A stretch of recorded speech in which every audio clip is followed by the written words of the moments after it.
Thank you very much. And good morning. I'm pleased to be here with you today. I'm glad I'm not on that side. I'm on this side now. So congratulations to you. About 8 years ago, I drove up behind a bus on my way to class one day, and on the back of the bus was Loyola's promise, preparing people to lead extraordinary lives. I'll be honest with you. Although I was a Loyola doctoral student at the time and an elementary school assistant principal, I did not see myself as extraordinary. As a matter of fact, I really felt quite ordinary. I grew up not too far from here in a neighborhood called Uptown, the son of a single mother. My father was not around to help raise me. As a student, my grades were not the best. As a matter of fact, I saw more F's than A's. My teachers didn't call on me much when I raised my hand, and I spent a great deal of time either in the corner or the discipline office. At some point, I thought I was going to the NBA. By the age of 13, I grew to my full height of 6'5" tall, except for one minor problem. You actually have to know how to play basketball in order to make it to the NBA. As I prepared my remarks for you for this morning, I was trying to figure out the reason that I was here in front of you today. What was my message? What did I have to say that was worthwhile? And then it dawned on me.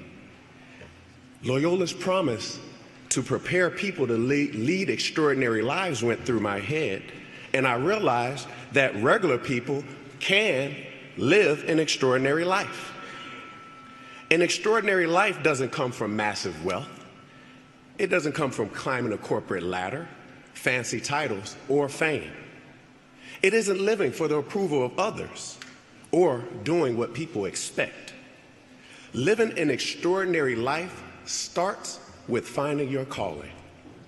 It's all about helping others realize their potential, refusing to accept the status quo, and having the courage to change the world.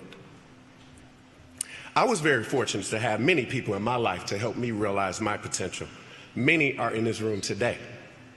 Remember when I told you that I wasn't a great student? Well, in 5th grade, I was absolutely horrible. Then, midway through the year, my teacher told me she was moving me to the advanced reading class.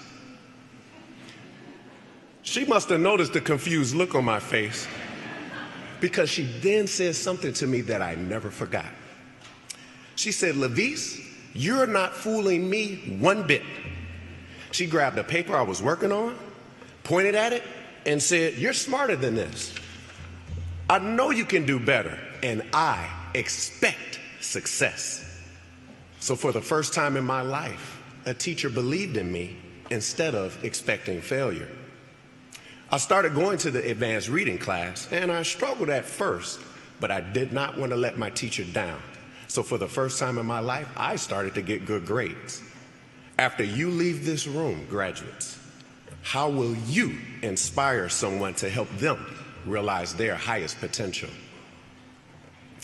People that live extraordinary lives refuse to accept the status quo.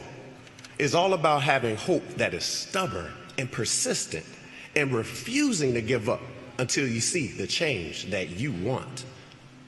An example that comes to my mind was when I was writing my dissertation. It was February of 2010, and I had dreams of finishing my dissertation by the end of that year. It started off pretty well until March, when I was diagnosed with type 2 diabetes. What would this mean for my life? All I really wanted to know was, could I still have ice cream sandwiches?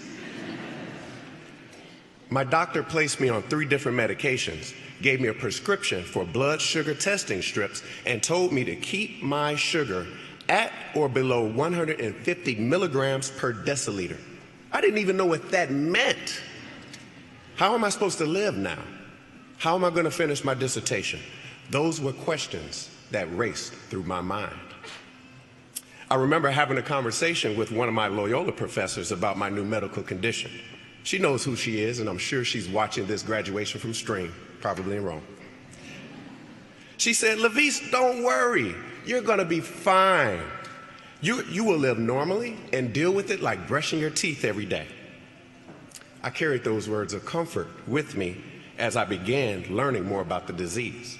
I poured over thousands of pages of research, and soon thereafter, I lost 40 pounds. I found out that cake and Pepsi is not a healthy breakfast. I did learn that a strict, regimented, low-carb diet can and does reverse this condition. My blood sugar soon stabilized, and I finished my dissertation by November of that year. Had I listened to my doctor and not my wise professor, I would have experienced a different outcome. I currently deliver free presentations to people who are suffering from diabetes or that want to lose weight by eating healthier. Sometimes we're faced with obstacles in life that become opportunities to help others. Do not follow the status quo and allow that opportunity to pass you by. Finally, people that live extraordinary lives have the courage to change the world. Before I became a principal, I remember talking to some of the folks in my classroom about standardized testing. I told them that if I were in a leadership capacity, that I would never let standardized testing pressure get to me and affect the decisions that I made as a leader. Then I became the principal of Joseph Lovett Elementary, where our students love it at Lovett. We took a new standardized test for the first time, and our school did not perform that well. So guess who let testing pressure get to him? That's right.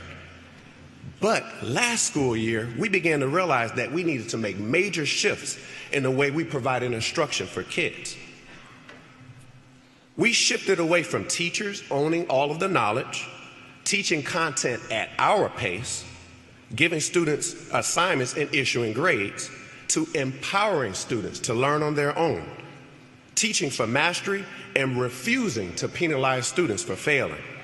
We don't make our students sit in neat rows all day. Instead, we allow them to collaborate, move around, sit on couches, armchairs, and futons. Now the same kids that were failing last year are successful, and our suspension rate dropped from 100 students last year to 6 students this year.